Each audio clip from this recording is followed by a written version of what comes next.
En el programa de hoy vamos a conversar un poco de lo que tiene que ver con la ley trans, está en el debate público, va a estar siendo tratada en el Parlamento la próxima semana y vamos a ver algunos aspectos positivos de la ley o que por lo menos algunas personas que van a estar hablando a favor de algunos artículos en particular. Y tenemos que justamente es el edil José Pedro Ilia del Partido Nacional, es escribano, y él nos va a conversar un poco de algunos aspectos justamente positivos. Después vamos a tener también la palabra de otro invitado, Alexis Bertín, que es del partido, del proyecto Segunda República, que bueno, ellos han estado en las redes, se han estado manifestando mucho, con mucha publicidad acerca de estar en contra de la ley, también están en contra de algunos artículos en particular, vamos a conversar con ellos. Y tenemos entonces la presencia de Alexis Bertín. Buenas noches, Alexis, ¿cómo le va? Gracias por la invitación. También nosotros vamos a aportar el punto de vista de nuestro movimiento sobre la ley trans. Ahí está. Con Alexis vamos a hablar dos temas. El primero va a ser justamente el debate de la ley trans, pero después al final del segundo o tercer bloque vamos a estar hablando de lo que tiene que ver con el proyecto Segunda República y qué es ese movimiento, para tener más claro. Contanos un poco cuál es la postura del movimiento. Sí, bueno, primero que nada decir que en general estamos todos de acuerdo aquí con lo que dijo primero ella, y en general estamos todos de acuerdo. Hay un problema de raíz que hay que solucionar, pero yo no creo que haga falta legislar para solucionar este problema, porque la Constitución, en el artículo 8 ya declara el derecho de igualdad para todo el mundo.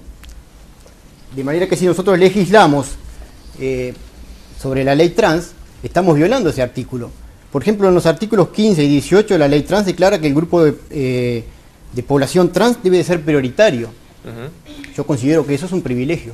Y en un Estado republicano no pueden haber castas privilegiadas.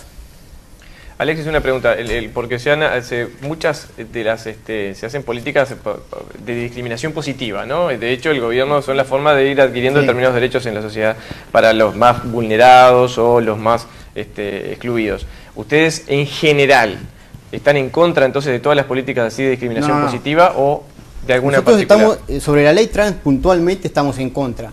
Primero que nada del tratamiento que la ley le pretende dar al menor de edad, que nos parece, la verdad, un disparate, porque si me dejas tocar el punto, por ejemplo, de los artículos 17 y 5, que es lo que refiere al menor de edad, los promotores de dicha ley reconocen que existe un problema en la población de transexuales, que es el problema del arrepentimiento.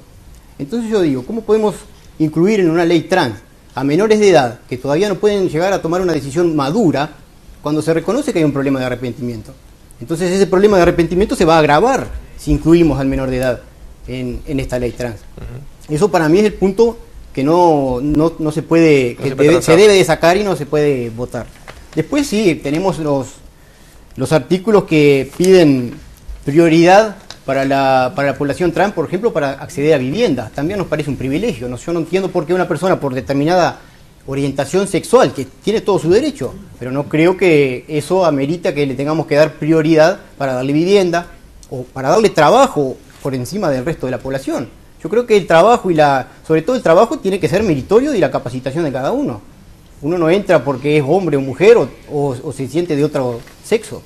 Creo que eso es lo fundamental, que nosotros estamos en contra de la ley trans. Después, el tema de que hay desigualdad, de que se los discrimina, por supuesto, pero no creo que en un Estado de Derecho, donde ya están contemplados en la Constitución, haya que legislar para generar leyes especiales, que para mí son, y para el proyecto Segunda República, privilegios.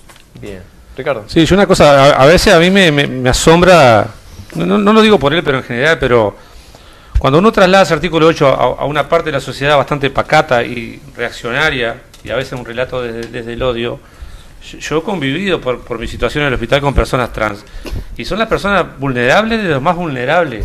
O sea, es evidente que la ley no va a solucionar todo, porque es un papel frío, hay que hacerle un seguimiento, hay que ponerle presupuesto, pero no le va a dar trabajo, hay un error conceptual.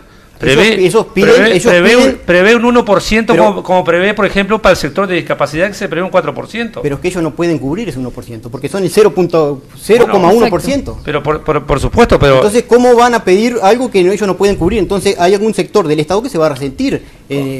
Pero es un avance, o sea, el Estado... Vamos a empezar avanzando de a paso, ejemplo, no de a pasos agigantados. Por ejemplo, Uruguay está en avanzada en cuanto a las leyes. Le faltó al escribano Ilia la ley de reproducción asistida, la ley de registro de nombre y de cambio de sexo.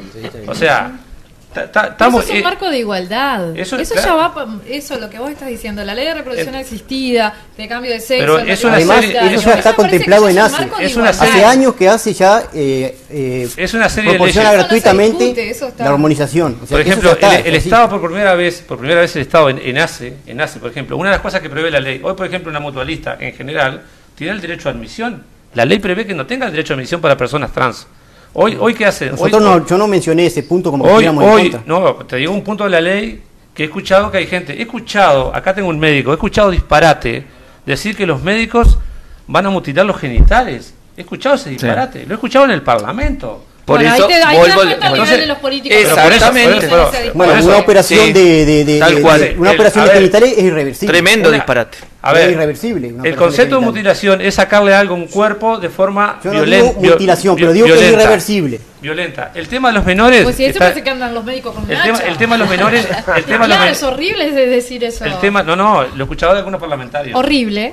Por supuesto que es horrible. Patético, pero bueno, pero si me permitís justamente el tema de los arrepentimientos. Alexis, vamos en general, ¿viste? Tratamos de redondear las ideas. No, pero Alexis es nuevo en el programa. Yo soy nuevo, y aparte es de Guichón.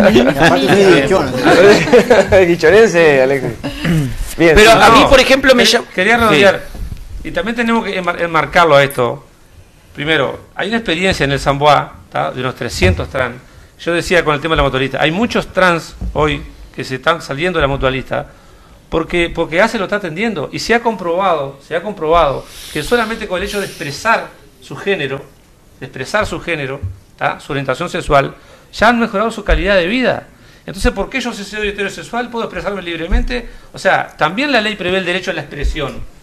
Puedo decir que soy gay, puedo decir que soy homosexual o heterosexual y puedo decir que soy transexual. ¿Por qué no? Entonces vivimos una parte de la sociedad no toda pacata y retrógrada, que no consagra este tipo de derechos. La ley lo que hace es, lo que decía el escribano ella, tratar de regular esa situación, repito, de gente que es vergonzoso que la expectativa de vida sea de 35 años, por solamente ser de una identidad de género distinta a la que somos algunos de nosotros. ¿Y vos pensás que con la ley la expectativa de vida se va a aumentar?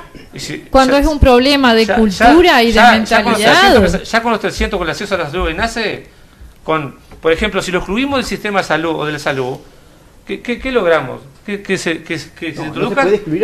introduzcan al sistema clandestino como pasa en Río Branco. Pero si el sistema de salud está cayendo en un delito que es el de la discriminación, y que eso también está legislado.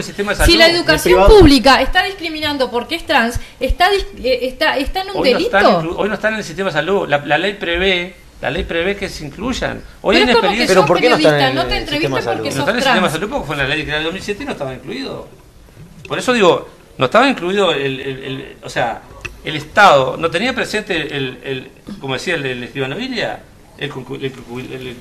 la ley del concubinario, el sistema de matrimonio igualitario. Es diferente. O sea, son temas totalmente distintos. No está sacando de contexto. No es falta de contexto.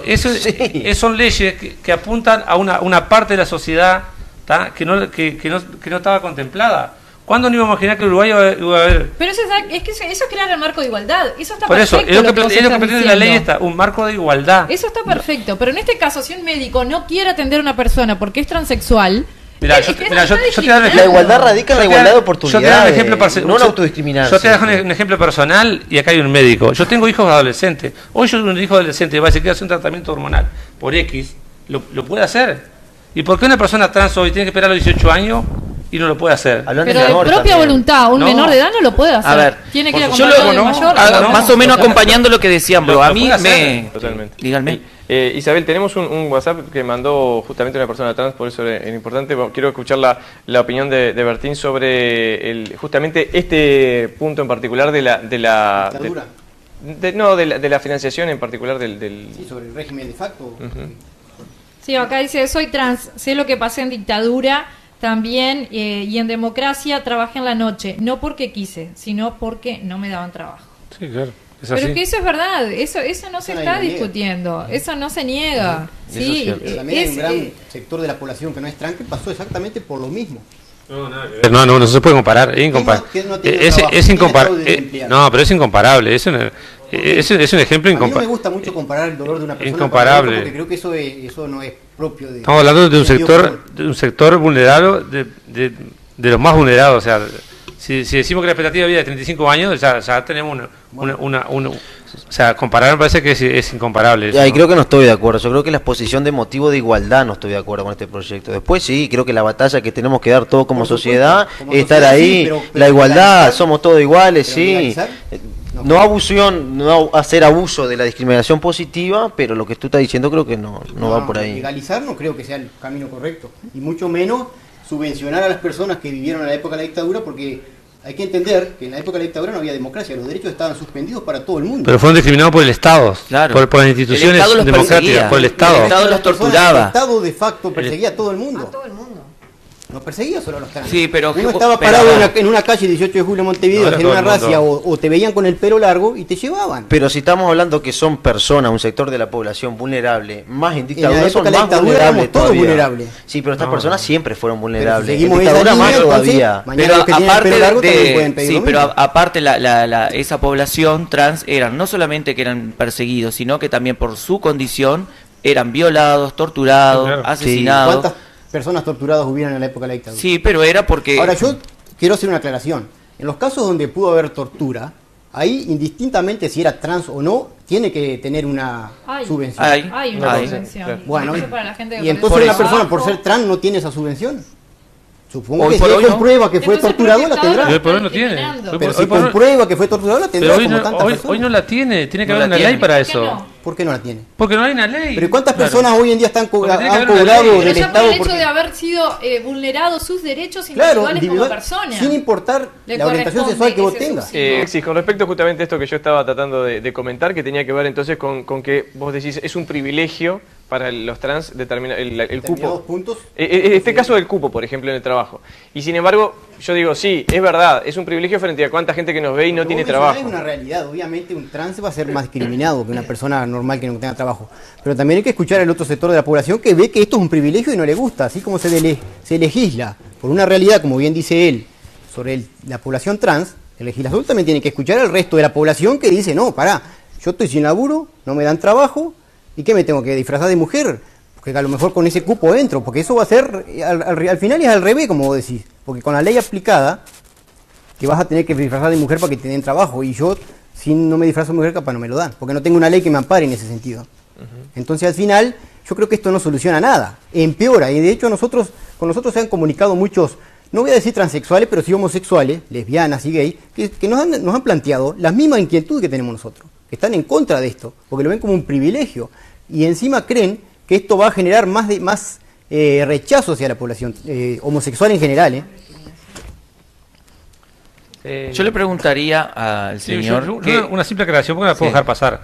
No, pero ¿sabes disfrazarte de mujer para ser Bueno, pero yo lo hago en referencia a lo que él dijo, haciéndolo... Podés cambiar de género sin disfrazarte de nada. Sí, no, perfecto, pero yo lo hago en referencia a lo que él dijo.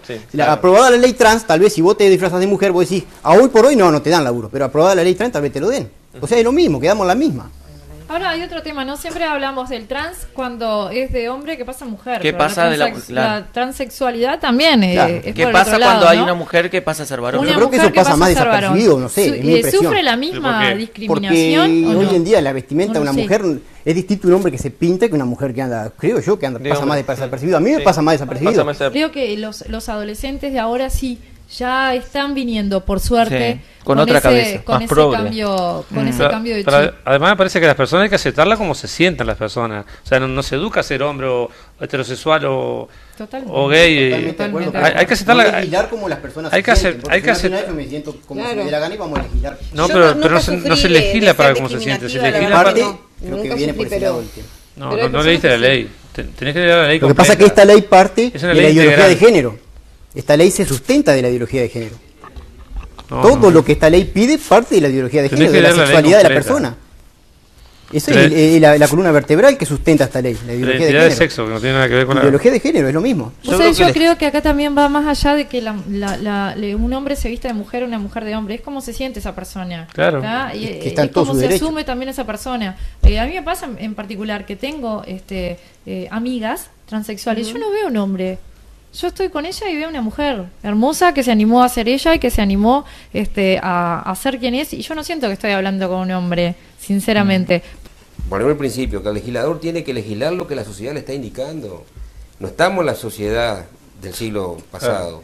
No estamos en el concepto de familia tradicional. A mí me hubiera encantado que fuera como tú decís. Yo lo que me refería a ese punto es que hay otro sector de la población que también exige lo mismo. El matrimonio civil obligatorio y la familia legítima, eso era de antes, estamos de acuerdo, pero ha habido una evolución, lamentablemente o no lamentablemente, hay una evolución social y cultural y educativa que todos los días está dando cosas nuevas. La Suprema Corte de Justicia, antes de estas leyes, autorizaba el cambio de nombre, autorizó la reasignación sexual, en defensa del derecho de la identidad, que tiene el mismo rango constitucional que el principio de igualdad. Entonces digo, el ordenamiento jurídico, los jueces, los legisladores, tienen que salir a tratar de resolver las situaciones que están pasando.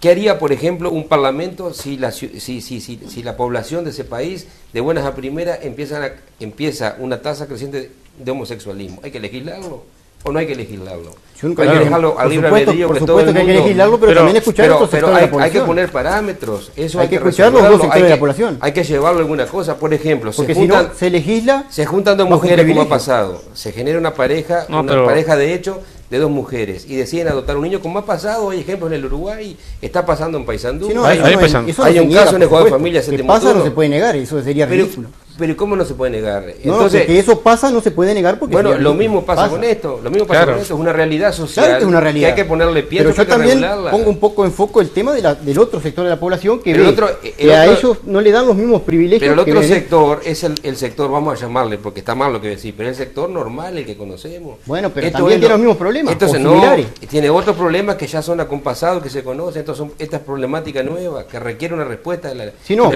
Que hay que tratarla, eso requiere una respuesta. Entonces digo, yo discrepo contigo de que sea un privilegio, no es un privilegio. Yo creo que para mí no son privilegios. De hecho, en los artículos 15 y 18 declara a la población transexual como grupo prioritario. ¿Qué es eso si no es un privilegio? ¿Y es un grupo prioritario como el grupo con prioritario pero la discapacidad es otro tema, es muy distinto. La elección. Es muy feo comparar un transexual con un discapacitado. Lo que pasa es que el concepto que tenés es muy difícil. ¿Por qué? Porque la sociedad se mueve. Por ejemplo, ¿por qué hay una ley de celíaco? Pero esos son enfermedades. Se movieron los celíacos. Son enfermedades. Se movieron los celíacos y consiguieron la ley. ¿Por qué hay una ley de discapacidad? Requiere algo de eso porque está en juego la salud. ¿Por qué hay una ley afrodescendiente? Está en juego la salud de los celíacos comparado con esto. O sea, hay varias leyes de aparte los celíacos, hasta donde yo sé, no pidieron cupos de vivienda, ni cupos de trabajo, ni de becas. Porque la problemática es otra. Claro. Pero son privilegios. Es otra, lo que pidieron fue privilegios. Lo que pidieron yo te repito lo que dice el artículo 15 y 18, declara a la población transexual como grupo prioritario. Es un grupo prioritario, claro. Eso es un privilegio. Si se muere a 35 años, ¿vos te parece que para el Estado no es prioritario? Pero que claro que hay que tratarlo, pero es prioritario, pero a ver, es prioritario. Es una vergüenza, es una vergüenza como sociedad que admitamos que se mueran a los 35 años. Nadie admite. Pero claro, por eso es un grupo prioritario. Pero se pueden aplicar políticas sociales. Vos tenés una casa y tenés una persona trans, un ejemplo. Tenés una casa sola, una vivienda sola, y tenés una persona trans, y tenés un viejito de 78 años, 80 que no se puede mantener, y tenés una mamá soltera sin trabajo con 3 gurises. ¿A quién le das la casa? Tenés que atender los dos casos. No, una casa sola. ¿A quién le das la casa? Pero es una posición muy drástica, o sea. Exacto. La ley te da que. Claro. La ley dice que tenés que darle. Exactamente. La ley. Una posición drástica. La ley te dice. No, la ley. ¿Sabés qué dice ¿sabés qué dice la ley actualmente? Que la ley. Igual lo dice. En el artículo lo dice. No, pero yo te explico. Hay ley. Para ese caso de 78 años. La vivienda. Referencia a acceder a la vivienda. El derecho a tener una vivienda digna. Se toma la población trans. Bueno, sacarle la palabra prioritario, pero en realidad quiero escuchar a Ricardo un segundo y después vamos a escuchar a José Pedro. Derecho a la vivienda digna. La diferencia entre esa persona, como decís, de 38 años en trans, que esa persona de 38 años hoy tiene la ley de acceso a la vivienda, con el BPS, y el trans no tiene acceso a la vivienda. Esa es la diferencia. Entonces, ¿qué le digo al 78? Acceder a la vivienda por la ley que existe actualmente. Claro. Y el trans no tiene. Creo que la palabra que está. La madre con los niños. Creo que la palabra que hace mucho ruido es la del prioritario. Creo que eso es lo que confunde un poco. Pero prioridad es un privilegio. Déjame escuchar un poquito a José Pedro a ver que tenía un... No es que no lo merezcan, el tema es justamente, o sea, creemos el marco de igualdad. En eso estamos todos de acuerdo. Creemos el marco de igualdad.